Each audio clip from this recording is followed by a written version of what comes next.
네, 시작하겠습니다. 그래서 우리가 이제 완전, 불완전, 그리고 부분적 불완전이 어떤 건지, 그리고 거기에 속하는 식품들이 뭐가 있는지, 요거를 한번 봤고요. 자, 그리고 이제 제한 아미노산은 조금 전에 얘기한 것처럼 그 부족한 아미노산을 우리가 제한 아미노산이라고 해요. 근데 이제 식품마다 뭐가 부족하냐가 조금씩 다르거든요. 근데 그러면 이 부족한 그럼 아미노산이 있는 식품을 먹을 때는 그럼 어떻게 하면 좋겠느냐? 그러면은 그 부족한 아미노산을 다른 식품하고 같이 먹어서 보충해 주는 거예요. 그거를 이제 보족 효과라고 합니다. 그래서 여기서 기억하셔야 될 게 그 다음 페이지거든요.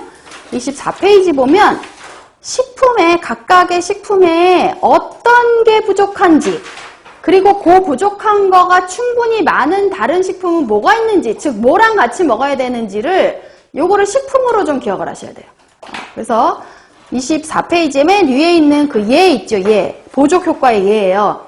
자, 콩에는 일반적으로 메치오닌이 부족해요. 각 식품별 부족한 아미노산을 기억하세요. 콩에는 메치오닌이 부족한데 이 메치오닌이 많은 게 이제 쌀 이런 거거든요. 그래서 두부를 먹을 때, 콩으로 만든 두부를 먹을 때 쌀하고 같이 먹어주는 거예요. 그러면 쌀에서 메치오닌이 보완을 해주는 거죠. 보충을 해주는 거죠. 자, 그리고 이제 일반적으로 곡류에는 리신이나 또는 트레오닌 같은 게 부족해요. 그래서 사실은 이제 쌀 같은 경우는 제일 제한이, 그러니까 제일 많이 부족한 걸 제일 제한, 그 다음에 부족한 걸 제2 제한이라고 하는데, 리신하고 트레오닌 이런 게 부족하고요. 예, 리신하고 트레오닌. 그리고 이제 밀 같은 경우는 리신, 역시 이제 곡류는 사실 주로 리신이 많이 부족해요. 그리고 이제 밀은 리신도 부족하고 트립토판도 부족하고. 이런 게 부족한데, 어쨌거나 곡류들은 주로 이 리신이 제일 많이 부족한데요. 그래서 이제 그런 거를 부족한 거를 채워주기 위해서 콩이라든지 콩이나 팥에는 이런 것들이 또 많단 말이에요. 리신이나 트레오닌 같은 것들이. 그래서 보통 쌀을 먹을 때 그냥 쌀만 먹지 말고 쌀에 부족한 리신이나 트레오닌이 많이 있는 콩이나 팥을 같이 섞어서 먹는 게 좋은 거예요. 자, 그리고 이제 견과류나 이런 데도 역시 리신이 부족하거든요. 견과류에도. 그랬을 때 이 리신이 충분히 많은 콩이라든지 이런 걸 좀 섞어서 그래서 미소된장, 땅콩, 완두를 섞은 샐러드. 네. 그리고 샐러드 종류, 채소 같은 데에도 이제 이런 게 리신이 있으니까 그냥 콩 먹을 때는 땅콩이나 완두를 좀 샐러드에 같이 섞어서 먹는다든지 이런 식으로. 자, 그리고 채소에는 이제 메치오닌이 많이 부족해요. 그래서 채소에 그 부족한 메치오닌이 충분히 있는 다른 것들, 쌀밥이라든지 이런 걸 섞어서 먹으면 좋다는 거예요. 자, 옥수수는 아시다시피 아까 왜 우리가 제인 이야기할 때도 트립토판이 없다 했잖아요. 트립토판. 그렇기 때문에 트립토판이 많은 게 이제 계란, 이런 것들 같이 먹어주면 좋습니다. 옥수수 먹을 때는. 그래서 요 식품에 뭐가 부족한지, 그래서 요거를 먹을 때는 뭐랑 같이 먹어주면 좋은지 그걸 좀 기억을 해주시길 부탁을 드려요. 자, 그리고 이제 단백질은 이 영양가 평가법이 또 굉장히 우리가 꼭 기억해야 될 거거든요. 단백질을 평가하는 방법이 있습니다. 일단 평가하는 방법이 두 가지가 있다는 것부터 알아두세요. 두 가지. 하나는 우리 몸에서의 이용하는 거를 평가하는, 그러니까 체내 활용을 평가하는 방법이 있고요.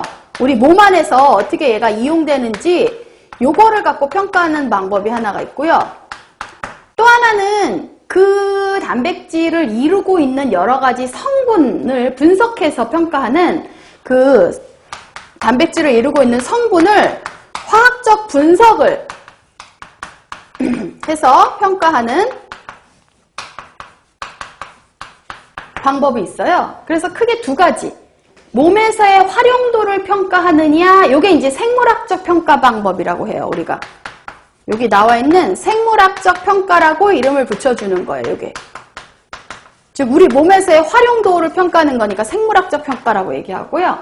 그 다음에 그 단백질을 이루고 있는 아미노산의 성분을 화학적으로 분석해서 평가하는 방법을 화학적 평가법이라고 얘기해줘요.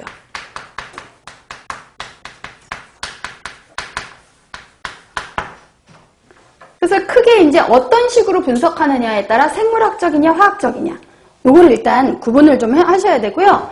자, 그러면은 생물학적 평가법에 들어가 있는 여러 가지 방법이 보니까 체중 증가를 갖고 평가하는 방법이 있고, 질소가 들어오고 나가는 질소 출납, 즉 질소 섭취나 질소가 몸에 얼마나 보유하고 있는 정도, 그러니까 들어오고 나가는 걸 갖고 구하는 게 있고, 그 다음에 이 요소질소 성분으로 구하는 것도 있고, 뭐 그 외에 기타 해갖고 이런 것들이 이제 우리 몸에서 어떻게 이용되고 하는 것들을 평가하는 방법이에요. 그리고 화학적 평가는 전부 다 원칙이 똑같아요. 기본 어떤 이렇게 비교 대상이 되는 완전한 단백질, 어떤 비교의 기준이 되는 완전한 단백질에 있는 아미노산 성분과 그 식품에 있는 아미노산 성분을 비교하는 거예요. 그래서 그게 화학적 평가인데, 일단 구분을 할 때 요런 팁을 가지고 하시면 좋습니다. 자, 이게 생물학 평가냐 화학적 평가냐 요거를 보자면, 여기에 화학적 평가법을 보시면 일단 담백가 해서 보통 우리가 이제 이런 평가법을 할 때는 영어 약자로도 많이 표현을 하거든요. 그래서 담백가 이렇게도 표현하지만 PS 이렇게 표현해요. 그리고 2번에 케미컬 스코어 이것도 CS, 그리고 3번에 아미노산가인데 이것도 영어로 AAS 이렇게 얘기한단 말이에요. 전부 다. 그리고 이제 마지막으로 네 번째 PDCAAS는 이제 한글로 하자면 단백질 소화력 관련 아미노산가. 그래서 전부 다 뒤에 보면 S로 끝나요. PS, CS, AAS, PDCAAS. 그래서 여기 S로 뭔가 끝나잖아요? 그럼 이거는 화학적 평가법이구나. 보기에 뭐뭐뭐 S로 끝난 거는 화학적 평가법이구나. 이렇게 팁을 갖고 답을 고르시면 좋습니다. 자, 그럼 이제 생물학적 평가법을 볼게요. 얘는 일단 체중 증가에서 구하는 게 보니까 단백질 효율이라고, 영어 우리가 한글로 단백질 효율이라고 하죠. 요거를 이제 영어 약자로는 PER.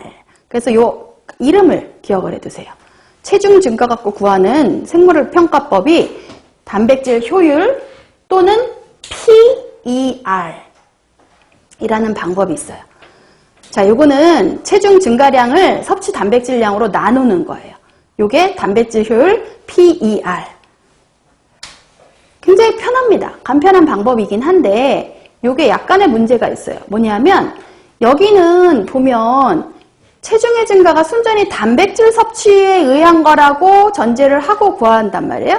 근데 실제 체중 증가가 완전히 단백질로만 된 건 아니잖아요. 그래서 그거를 조금 보완하기 위해서 무단백질 사료에 의한 체중 증가량은 또 빼주어서 지금 완전히 단백질에 의한 체중 증가만을 갖고 우리가 평가해보는 방법이 NPR. 그래서 진정 단백질